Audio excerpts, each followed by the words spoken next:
la mitocondria, de la matriz mitocondrial. Son los que entran y los que salen. Muy bien, el ciclo de la urea, esto va a operar o va a depender de la concentración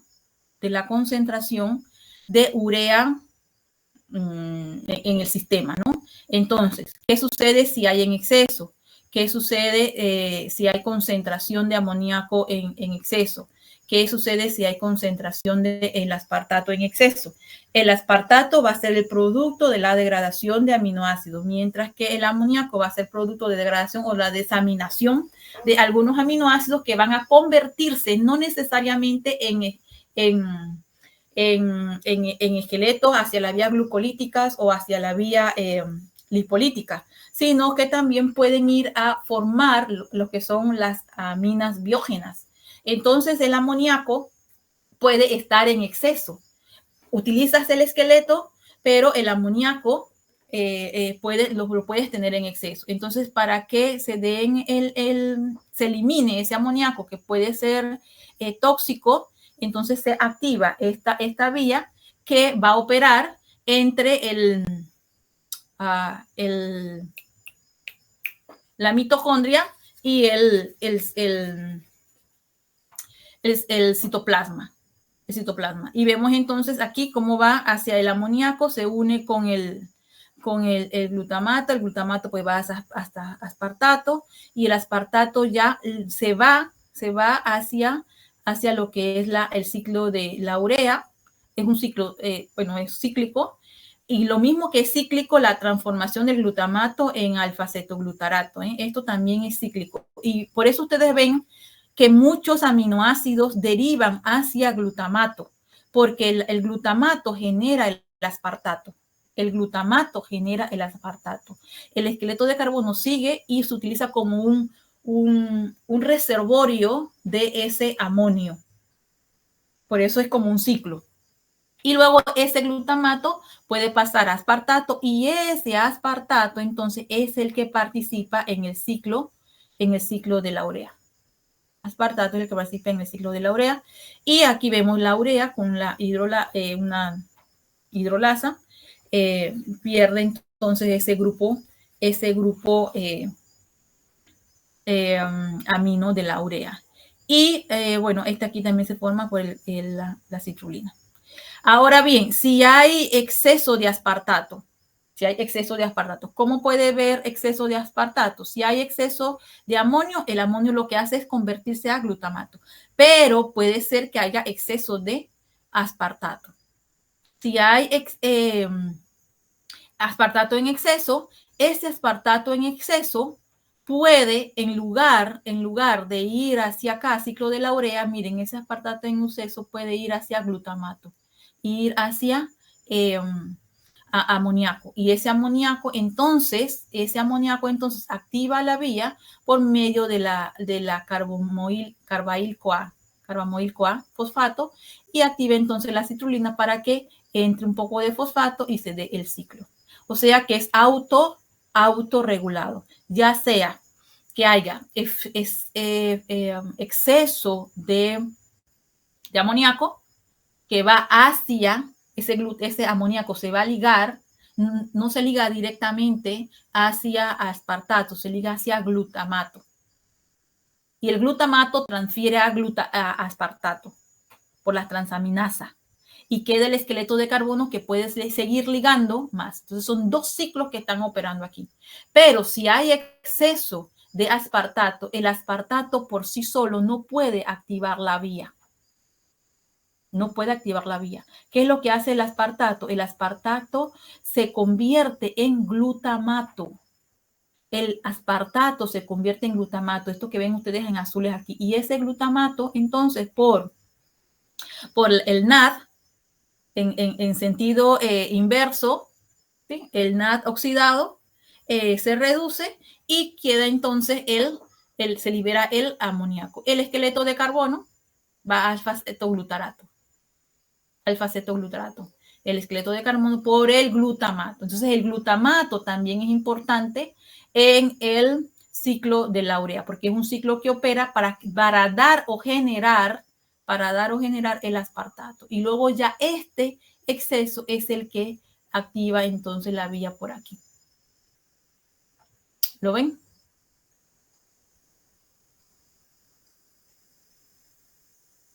Hola. Sí, profe. Ok, seguimos. El ciclo de la glucosa y la alanina. En el ciclo de la glucosa alanina es un ciclo, yo creo que ya lo habíamos visto, opera entre hígado y músculo y es para tener un aporte continuo de glucosa. Vemos entonces que en el hígado, esa glucosa podría venir de glucogenólisis, o sea, degradación del glucógeno. Esa glucosa va a ir hacia piruvato, o sea, experimenta glucólisis, las 10 reacciones de la glucólisis. Pero ese piruvato puede ir al lactato, ¿sí? En ausencia de oxígeno. Y puede ir a alanina. Ese alanina se puede desanimar, o sea, perder el grupo amino, se convierte en un alfa-cetoácido, o esa alanina puede ir al torrente sanguíneo y llegar nuevamente al hígado. En el hígado, la alanina puede ir a piruvato a glucosa. Pero si no es necesario ir a glucosa, esa alanina, bueno, sí, realmente esa alanina en este caso, como ella va de la alanina a piruvato, ella se convierte en un alfa-cetoácido. La alanina se convierte en un alfa-cetoácido. Lo contrario que ocurre aquí. Y esa alanina, ese amoníaco se tiene que eliminar de alguna manera. Y el amoníaco se elimina entonces con el ciclo de la urea. Pero recuerden que en el ciclo de la urea no es la alanina quien aporta, sino en este caso es el exceso. ¿Cuándo se da esto, jóvenes? Cuando estamos haciendo actividad física. Cuando estamos haciendo actividad física, un suministro de energía es la aparición de este ciclo. Y ustedes ven entonces por qué cuando las personas hacen actividad física tienen un olor fuerte o el sudor es fuerte. Huelen como amoníaco, ¿no? A compuestos aminos. Es precisamente la formación de la urea. Entonces, esa desaminación de la alanina incrementa en el hígado los niveles de amoníaco.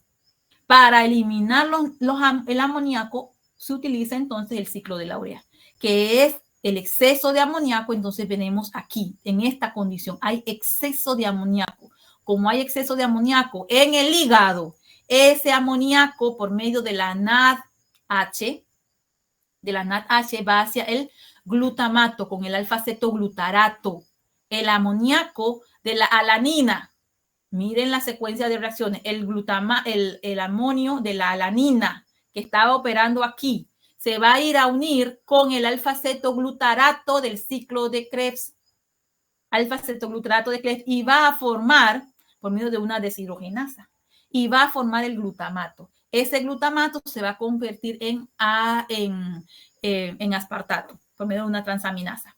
Y ese aspartato entonces es el que va a dar inicio a el ciclo de la urea, es el que entra al ciclo de la urea. ¿Vale? Pero para entrar al ciclo de la urea, él necesita el carbamoil fosfato. Carbamoil fosfato. Ese carbamoil fosfato se va a unir con la citrulina. Y ese aspartato entonces con la citrulina va a liberar el fumarato y va a liberar entonces la arginina, y va a formar la arginina, y la arginina va a liberar la urea cuando se une con la ornitina. Y la ornitina y la citrulina se siguen regenerando en el ciclo de la urea.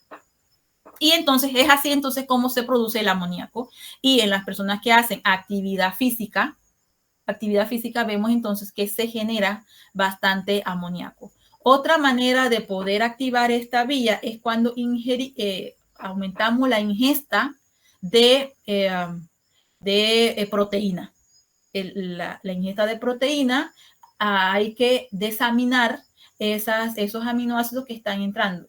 en el aparato digestivo, esas proteínas que entran no pueden absorberse así. Esas proteínas son degradadas a aminoácidos. Y recuerden que el cuerpo no tiene una reserva de aminoácidos. O sea, no tiene un reservorio para meter todos los aminoácidos necesarios. Tiene un cierto pool de aminoácidos ligado a ciertas proteínas y demás, pero no hay un órgano, un reservorio, así como tal, para aminoácidos. Así que en ese periodo de digestión, ese ciclo de la urea está. Y eso es lo que en la orina vemos entonces que tiene ese olor característico de la orina, el amoníaco. Y ese amoníaco proviene de la dieta. Generalmente proviene, o el catabolismo de proteínas, digamos, porque como no hay reservorio, se opera. Así que el ciclo de la urea es muy importante porque el amoníaco se vuelve tóxico y el amoníaco no puede salir de la célula como lo hace el CO2, como lo hace el CO2, como lo hace el oxígeno. No puede salir de la célula. Él necesita ir a convertirse en amoníaco. Así que la mayor eliminación del amonio es a través de la urea. Es a través de la urea. Y lo otro es que si hay una reconversión de ese aminoácido hacia la formación de otras estructuras, pues ese aminoácido se utiliza para formar otras estructuras. No sé si eso queda claro.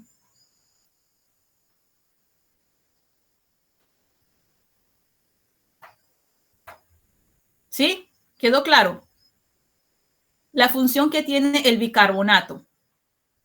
Bien, la función que tiene el bicarbonato en el metabolismo es que la conversión bueno, ya estuvimos hablando ayer nosotros de los pulmones, de ese intercambio gaseoso que se tiene que dar. Los pulmones, a partir de la vía respiratoria, es el sitio por donde se va a eliminar uno de los desechos del metabolismo celular, que es el CO2. El CO2, hay un equilibrio entre el CO2 y el agua. Bueno, la sangre tiene mucha agua y este CO2 se convierte rápidamente en anhídrido carbónico o bicarbonato, lo que llamamos bicarbonato, por medio de su hidratación.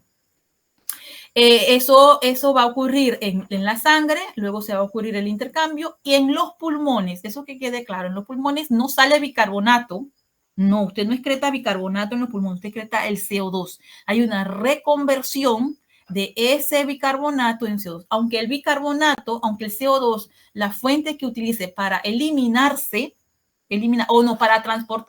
para transportarse, es el bicarbonato. O sea, su transformación a bicarbonato. El CO2 producido como producto catabólico, sobre todo cuando estamos haciendo actividad física. Miren que aumenta la respiración. Ese CO2 se va a convertir en bicarbonato. Es la manera más fácil de transportarse. Pero ese CO2 se elimina en los pulmones por medio de CO2. A pesar de que él se transporte en sangre en bicarbonato. Porque abunda el agua y rápidamente con él se hidrata a bicarbonato. Y ya en la parte renal, como lo dijeron ustedes ayer, ya en la parte renal, pues ese bicarbonato tiene que excretarse. Una parte se absorbe, una parte se elimina para mantener lo que es el pH fisiológico o el pH en sangre. Entonces, hay una regulación entre el bicarbonato y la glutamina. Esa regulación entre bicarbonato y glutamina permite niveles de amoníaco que compensan la producción de iones protones del metabolismo del CO2. Entonces, esto permite regular de alguna manera el pH sanguíneo. El pH sanguíneo. En varios productos metabólicos de la vía de los lípidos, vimos que se formaban cuerpos cetónicos. Esos cuerpos cetónicos son eliminados, o sea, aumentan el pH. Otra cosa también que tal vez se me olvidó mencionarlo, cuando nosotros vimos el catabolismo de la cisteína, producía el sulfúrico, no, el sulfuroso. Y este sulfuroso puede generar sulfúrico. ¿Sí? Entonces, esta fuente de sulfato es también proviene del catabolismo de aminoácidos como la cisteína. El grupo tiol de la cisteína se elimina como SO2 y SO2 se hidrata y puede también, en lugar de generar, quedarse así, va a generar ácido sulfúrico. O sea, ¿qué quiero decir eso? Que ese ácido, esa degradación de la cisteína puede también aumentar pH, como lo hace el catabolismo de los lípidos cuando genera los alfa-cetoácidos. Son moléculas que permiten regular. Y claro, observen ustedes que tenemos tres fuentes. Este cetoglutarato, el beta hidroxibutirato, este beta hidroxibutirato que proviene de la degradación de lípidos, aumenta pH. La degradación de cisteína me puede generar sulfato, ácido sulfúrico, porque eso se hidrata. El sulfato se hidrata, puede generar sulfúrico. Y el CO2, producto de la respiración celular, puede formar el bicarbonato y produce iones protones. Y esos iones protones van a generar que también el pH baje, Y se necesita entonces una fuente que pueda regular eso. ¿Y quién lo hace? La glutamina. La glutamina, recuerden que es el aminoácido que tiene un grupo amino en su parte final, como el del glutamato tiene 2 aminos allí, y eso permite que cuando se convierte en alfa-cetoglutarato, la glutamina se convierte en alfa-cetoglutarato, me va a generar el ion amonio. Y ese ion amonio ayuda a neutralizar la especie que viene del metabolismo de los lípidos, los cuerpos cetónicos, que viene del producto de la liberación de la cisteína, porque tiene sulfidrilo, tiene el grupo sulfidrilo, y además también eliminar el bicarbonato que viene de la formación de CO2 como producto catabólico. Entonces vemos que aminoácidos también ayudan a controlar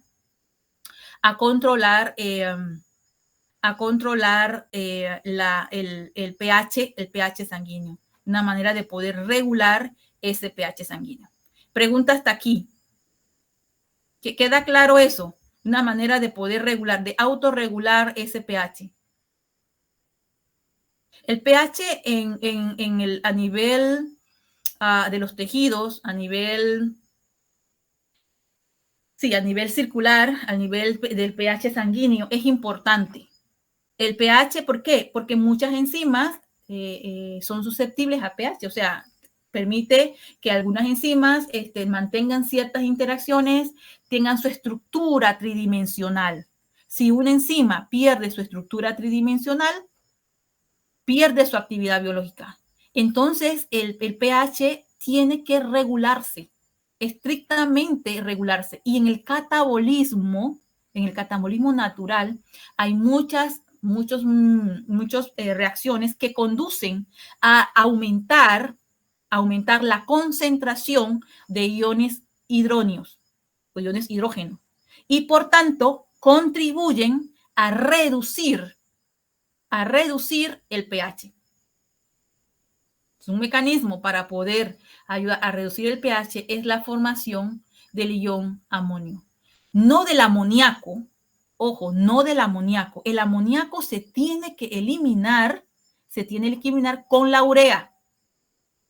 Pero el amoníaco sí ayuda a controlar el pH. ¿Que queda eso claro? Cuidado, ¿eh? Entonces, en general, personas que consumen altos contenidos de carbohidratos, de proteínas, no hay un reservorio, no hay un reservorio de proteínas como tal. Entonces, eso tiene que eliminarse.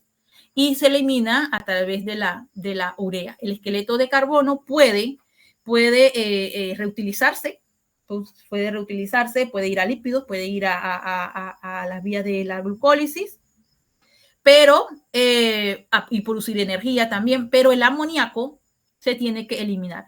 Entonces, allí los que trabajan, pues, la cantidad o los requerimientos de proteína deben controlarse para no aumentar esa vía de excreción de aminoácidos, porque de nada vale que uno se coma un pollo entero si tu cuerpo no va a asimilar el pollo entero.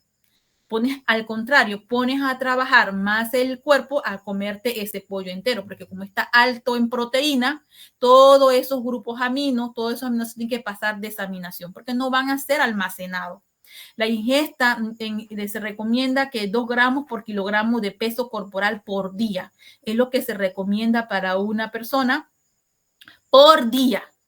Por día. Es la ingesta de proteína para tener un buen balance en cuanto a la excreción proteica. Hay suplementos nutricionales que se pueden utilizar, pero eso va a depender muchísimo de qué es lo que se quiere lograr, ¿no? Pero en condiciones normales, lo recomendado son 2 gramos por kilogramo de peso. Ya si la persona quiere lograr un crecimiento de masa muscular, pues entonces allí ya hay que tener cuidado con la suplementación que se va a hacer y en qué momento se va a hacer. Porque con los aminoácidos, con los aminoácidos hay que tener cuidado de que ellos no se almacenan. Entonces allí los órganos que están utilizándose, hígado y riñón, porque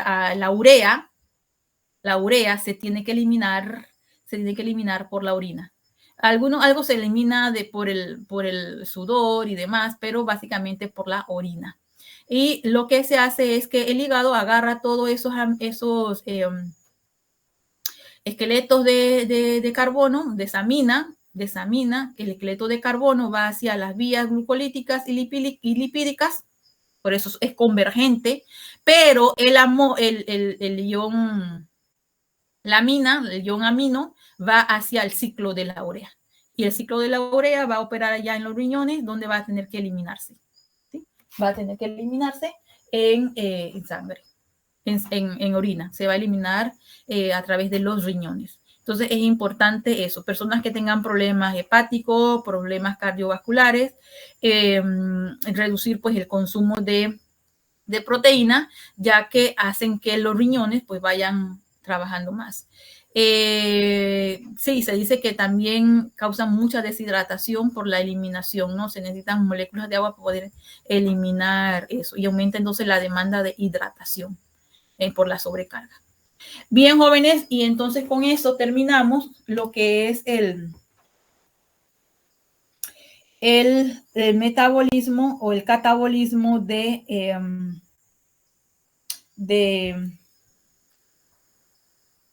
aminoácidos. Hay una formación allí de creatinina que ayer me quedé pensando con ustedes cuando lo vi, que está en la página 884. Y bueno, voy a ver si la próxima clase se lo adjunto, pero ahí está, ver cómo es que se produce pues la creatinina, la degradación de creatinina a nivel muscular. Es otro también, además de la urea, es otra manera de cómo los grupos aminos son eliminados del cuerpo a partir de la creatinina. De la creatinina, sobre todo la muscular, pero está acoplado también con el ciclo de la urea. Preguntas.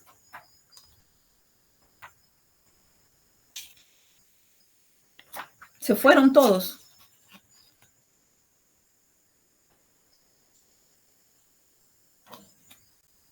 De verdad me dejaron hablando a mí sola, ¿eh? No, profe, aquí estamos, no hay preguntas. Miren, yo les recomiendo que para estudiar este tema de aminoácidos, escójanlo por familia, así como está dado, y vayan viendo uno por uno lo que va ocurriendo. ¿Por qué? Porque es imposible aplicar las mismas reacciones para todos. Cada aminoácido va a depender de, no va a tener las mismas rutas. No va a tener las mismas rutas. Entonces, esas cosas las tienen que ver con sumamente cuidado. Es muy diferente al metabolismo que hemos visto de carbohidratos y que hemos de lípidos. Y luego que, o además que está ligado íntimamente, como hemos podido ver, está ligado a carbohidratos y está ligado a lípidos. Entonces, por favor, les pido que lo revisen con calma. El libro está mejor explicado, me parece a mí, el tema de tanto el anabolismo como el catabolismo de aminoácidos. Está mejor explicado que en el Horton. En el Horton se vuelan muchas cosas por encima y no lo da lo da como que se sobreentiende, ¿no? Mientras que en el otro libro pues lo explica más detalladamente. Pregunta, chicos.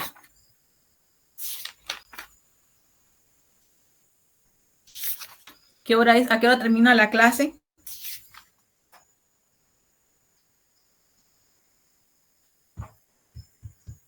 Ya se acabó la clase, profe. Ya se acabó la clase. Bien,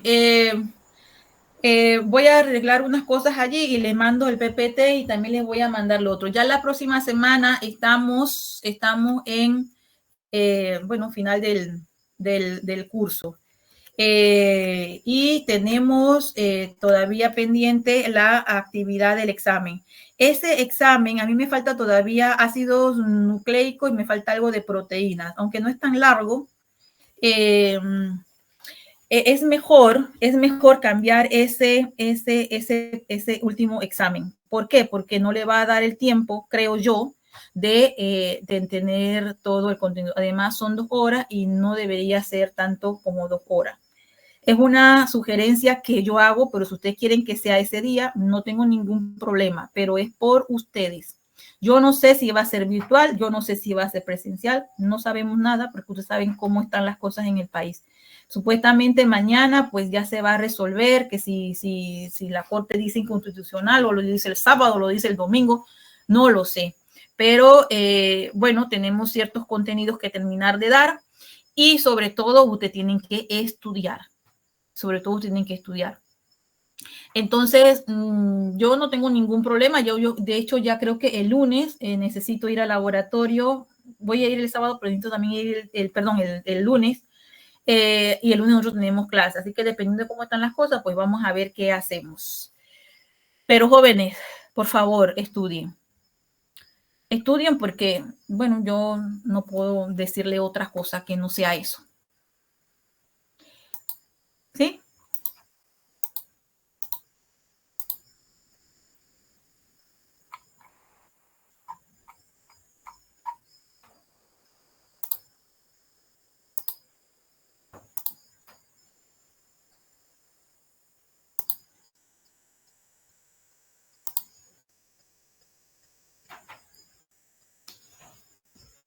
Bien, si no hay preguntas ni nada, pues lo dejamos hasta aquí. Por favor, toda esta semana todavía estoy en revisión del examen. Dudas, consultas, si son particulares, si son solamente de ustedes. Todavía estoy abierto a todas las correcciones. Tengo que corregir el puntaje ese, ya se los dije, porque los voy a eliminar. Y bueno, para tener todo listo y todo claro, ¿no? Si en caso tal, el viernes no dan laboratorio, bueno, sí tienen que hacer un quiz. Esa hora de laboratorio puedo utilizarlo lo que queda para terminar de ir con los contenidos de carbohidratos, perdón, de ácidos nucleicos y de proteína. Podría utilizar esa hora. Y creo que sí, voy a utilizar esa hora. Porque ustedes tienen examen entonces el jueves. Lo veo bastante justito, pero bueno. Igual yo lo que voy a hacer es cumplir y yo le voy a poner todo el material allí. Y ya quedará de ustedes, jóvenes, estudien. Estudiar para el examen. Bien, chicos. Cuídense. Estamos en contacto. Hasta luego. Hasta luego. Hasta luego, profe. Vayan revisando, vayan estudiando.